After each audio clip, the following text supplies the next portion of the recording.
Welcome back class. एक दिन आपका मिस हो गया है लेक्चर्स में। मैंने आप लोगों को बताया था कि कुछ तबीयत की नासाजी की वजह से मैं कल आपका लेक्चर रिकॉर्ड नहीं कर सकी। तो अब मैंने सोचा कि आज संडे है, लेकिन ऑनलाइन स्टडी का यही फ़ायदा है, हम संडे को भी अवेल कर सकते हैं। तो आज का हमारा टॉपिक है, जहाँ से हमने स्किप किया था, ये लेसन चैप्टर नंबर 7 हम पढ़ रहे हैं और हम पहुँच गए हैं 7.7 आर्टिकल पर, फ्री एंड फोर्स ऑक्सीलेशंस। अच्छा, ऑक्सीलेशंस के बारे में क्योंकि हम इस चैप्टर में पढ़ रहे हैं, तो यहाँ मैं एक बात बताती चलूँ कि ऑक्सीलेशंस की भी दो टाइप होती हैं। एक ऑक्सीलेशंस हैं फ्रीली ऑक्सीलेट करती हैं only under the action of gravity. Like अगर आपके पास पेंडुलम है, यहाँ पे बनाती हूँ कि अगर आपके पास पेंडुलम है और आप इसको पुल करते हैं फ्रॉम राइट हैंड साइड, यहाँ पर लेकर आते हैं और फिर इसको छोड़ देते हैं, तो ये अपनी ऑक्सीलेशन कंप्लीट करेगा by performing to and fro motion. ये इसके साथ यहाँ तक आएगा, by performing to and fro motion around over the path A prime around the main position O. अब ये बातें क्योंकि हम काफ़ी बार पढ़ चुके हैं इस पूरे लेक्चर में, तो आज हम पढ़ते हैं कि अच्छा, अगर आप इसको छोड़ देंगे फ्रीली ऑक्सीलेट करता रहेगा सिर्फ under the action of gravity, time period इसका कांस्टेंट होगा क्योंकि इसकी लेंथ कांस्टेंट है, और इस ऑक्सीलेशंस को कहेंगे फ्री ऑक्सीलेशंस। तब तक कि इस पे कोई एक्सटर्नल फोर्स नहीं लगती। अगर आप बार बार इस पे कोई फोर्स लगाएं, या ऐसे हार्मोनिक ऑक्सीलेटर्स भी होते हैं जिन पे आप एक बार उसको फोर्स लगा के छोड़ नहीं देते, बल्कि रिपीटेडली आप उसके ऊपर फोर्स लगाई जाते हैं। जैसे इसकी एग्जांपल है आम तौर पे स्विंग्स, झूले जिनके ऊपर आप बैठते हैं, आप उस झूले को बार बार फोर्स लगाते हैं ताकि उसकी स्पीड ज़्यादा हो सके। आम स्विंग जो आम हमारे पार्क्स में लगा हुआ होता है, तो उसमें आप देखें कि अगर आप पीरियोडिकली चाहते हैं कि झूला ऊपर तक जाए या यानी उसका एम्पलीट्यूड ज़्यादा हो जाए, आप क्या करते हैं, पीरियोडिक फोर्स अप्लाई करते हैं। और वो पीरियोडिक फोर्स होते हैं ख़ास इंटरवल के साथ आप अप्लाई करते हैं। मतलब जैसे ही झूला अपनी इनिशियल स्टेज पर आता है पीछे, और फिर से आप एक पुश लगाते हैं, फिर से झूला वापस अपनी पहली वाली स्टेज पे आता है, फिर आप एक पुश लगाते हैं। तो अगर इसी तरह से पीरियोडिकली आप फोर्स लगाई जाएँ तो आप देखेंगे कि झूले की ऑक्सीलेशंस जो हैं उनका एम्पलीट्यूड बहुत बढ़ जाता है, वो बहुत ऊपर तक जाता है। तो इस ऑक्सीलेशंस को कहते हैं फोर्स्ड ऑक्सीलेशन। और क्योंकि आप बार बार उस पर फोर्स लगा रहे हैं, तो और इस फोर्स्ड ऑक्सीलेशन की वजह से जो असर हो रहा है वो क्या हो रहा है कि उसका एम्पलीट्यूड बहुत ज़्यादा हो रहा है।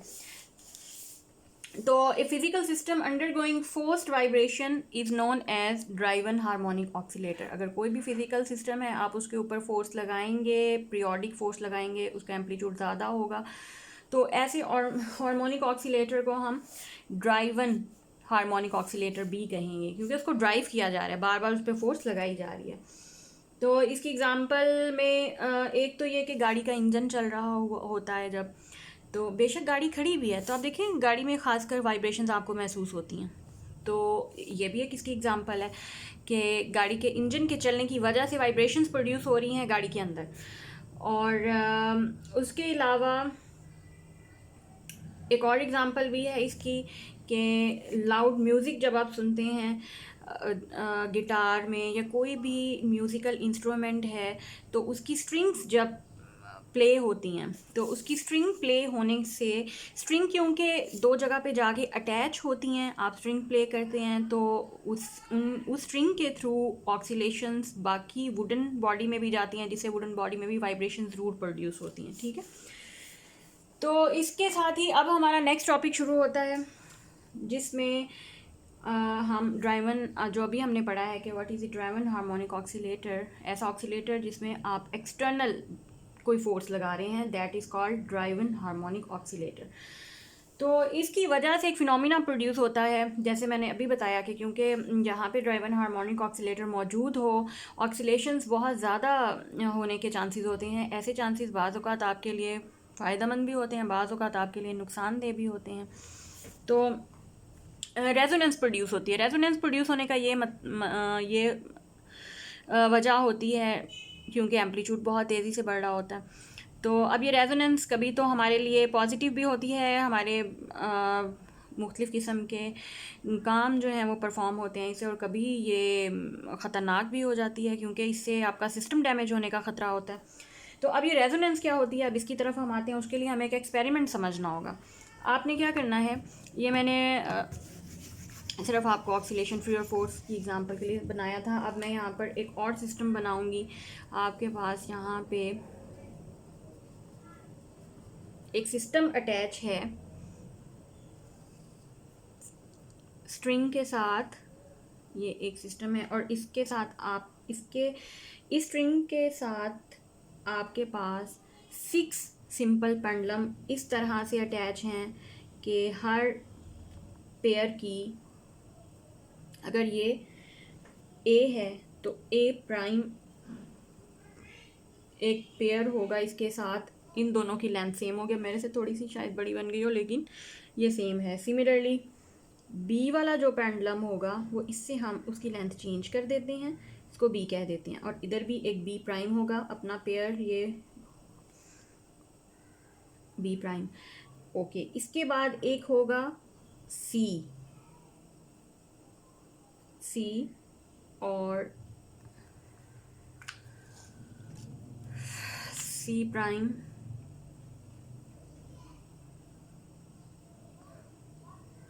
यह वह सिस्टम है जिसमें स्ट्रिंग के साथ ये सिस्टम अटैच हुआ है। आपने ऊपर कहीं पे भी इसको अटैच किया हुआ है, और स्ट्रिंग के साथ 6 पेंडुलम्स आपको नज़र आ रहे हैं in form of pairs. Pairs किस तरह से बने हुए हैं कि जिन 2 पेंडुलम्स की लेंथ सेम है उसको हम एक पेयर कहते हैं, ए प्राइम।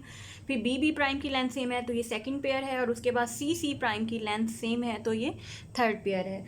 तो इन पेयर्स में अब हमने क्या करना है कि इनमें हमने सबसे पहले ऑक्सीलेशन प्रोड्यूस करवानी है। उस ऑक्सीलेशन के लिए लेट्स सपोज मैं ये कहती हूँ कि हमने सी को सिलेक्ट किया है।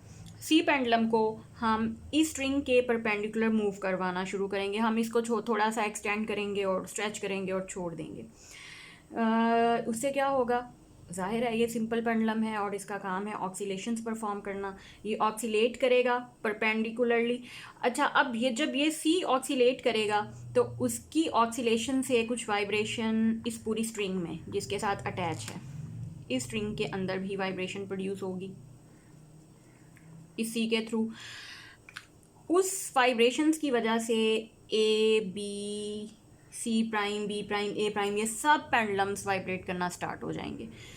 आपने फोर्स सिर्फ सी पे लगाई है और सी को आपने सेट इनटू ऑक्सीलेशंस किया है, बट सी से जो वाइब्रेशन पूरे सिस्टम में गई है उसने पूरे सिस्टम के पेंडुलम्स को इनिशिएट करवा लिया है ऑक्सीलेशंस के लिए, बट वो बहुत स्मॉल ऑक्सीलेशंस होंगी एज़ कम्पेयर टू सी। ठीक है, क्योंकि सी पे तो आपने खुद फोर्स लगाई है ना, तो वो ऑफ कोर्स वो ज़्यादा एम्पलीट्यूड के साथ ऑक्सीलेट करेगा। और बाकी बात है इनके टाइम पीरियड्स की, तो वो तो हमें पता है कि लेंथ के ऊपर ही डिपेंड करते हैं, और तीनों पेंडुलम्स जो हैं वो अपनी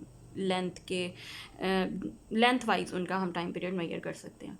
अच्छा, अब होगा क्या कि सी प्राइम भी ऑक्सीलेट करेगा। सी प्राइम और सी में क्या मुमासलत है, वो ये है कि दोनों की लेंथ बराबर है। अब जब लेंथ बराबर है तो हमें पता है कि सी भी हमें पता है कि सी को हमने मूव करवाया तो सी प्राइम भी मूव करेगा और with the same time period move करेगा। तो अब अगर हमारे पास हमारे पास ऑक्सीलेशन जो टाइम पीरियड इनका जो हमने इनको दिया है ड्राइवन फोर्स ने जो ऑक्सीलेशन दी हैं, और जो इस सिस्टम का नेचुरल टाइम पीरियड है, अगर दोनों बराबर हो जाएं तो ये सी सेम एम्पलीट्यूड के साथ सेम टाइम पीरियड के साथ सी और सी प्राइम जो हैं वो मूव करने लग पड़ेंगे। तो अब थोड़ा सा नेचुरल फ्रीक्वेंसी के बारे में मेरा ख्याल है मैं बताना भूल गई आपको। देखें, एक होता है कि सिंपल पेंडुलम अभी जो मैंने आपको बताया था, आप उसको थोड़ा सा मूव करवाएं छोड़ दें, वो अपनी नेचुरल फ्रीक्वेंसी के साथ मूव करता है। और अगर आप उस पर बार बार फोर्स लगाएंगे तो फिर आप उसका एम्पलीट्यूड कैसे बढ़ेगा कि आप उस पर बार बार एक्सटर्नल फोर्स लगा रहे हैं, फोर्स्ड ऑक्सीलेशंस जिसको कहते हैं। तो इससे क्या होता है कि उसका एम्पलीट्यूड बढ़ जाता है। अब सम टाइम ये होता है कि आप कोई भी सिस्टम ऐसा है कि आप उसमें एक्सटर्नल फोर्स लगाई जा रहे हैं तो उसमें वाइब्रेशंस प्रोड्यूस हो रही हैं। अगर वो वाइब्रेशंस उस सिस्टम के नेचुरल टाइम पीरियड के या नेचुरल फ्रीक्वेंसी के बराबर हो जाए, तो सिस्टम की अपनी भी कोई फ्रीक्वेंसी है ऑक्सीलेशंस की, उस नेचुरल फ्रीक्वेंसी के बराबर हो जाए, तो वहाँ पे जो फिनोमिना होता है वो रेजोनेंस क्या होता है। रेजोनेंस का मतलब है कि अब उस सिस्टम की अपनी फ्रीक्वेंसी भी उतनी थी, आपने एक्सटर्नली भी जो फोर्स लगाई, पीरियोडिक फोर्स लगाई, उसी फ्रीक्वेंसी से लगाई है, तो सिस्टम बहुत लार्ज एम्पलीट्यूड के साथ वाइब्रेट करेगा और इस फिनोमिना को रेजोनेंस कहते हैं।